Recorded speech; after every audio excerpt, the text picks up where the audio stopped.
আছে না এই ডাইন পায়ে ওইটার নাম কি এসকেলেটর এটা হ্যাঁ এটা এসকেলেটর মাঝখানের এটা ব্রেক ব্রেক বাম পায়ে এটা কি পা দাও ক্লাস ক্লাস আবার বামেরতে গেলে ক্লাস ব্রেক এসকেলেটর জি তাই বলো তো এটা ক্লাস না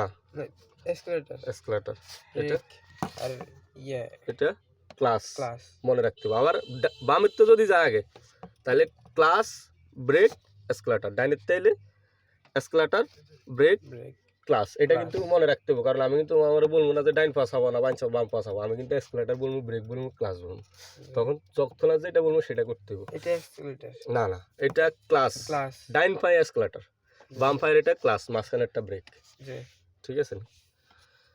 এখন আসা বলি কোনটার কাজ কি তোমার এসকেলেটর দিলে হলো কি হয় গাড়ি দৌড়ে মানে জোর হ্যাঁ। আর ক্লাস এসকেলেটর ক্লাসের কাম হলো কি ক্লাস এই তুমি গিয়ার বক্স লাগাইতে হইলে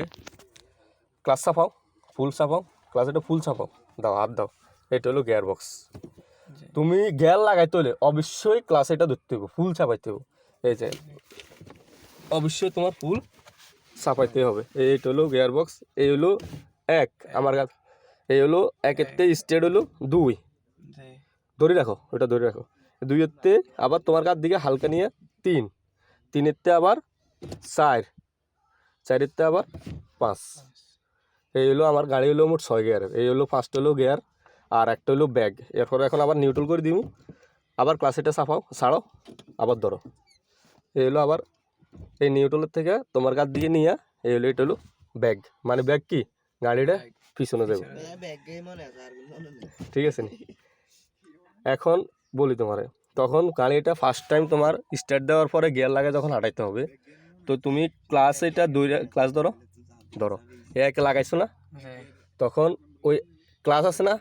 ক্লাস আগে এসকেলেটর হালকা দিতে হবে 10 মানে স্পিডটা এসকেলেটর স্পিডটা 10 বা 15তে থাকতে হবে হালকা এসকেলেটর দিয়া ক্লাসটা হালকা ছাড়তে হবে যখন গাড়ি আড়াই স্টার্ট করবে এরপর রানিং হয়ে গেলে ফুল ক্লাস ছাড়িয়ে দেবে ঠিক আছে ক্লিয়ার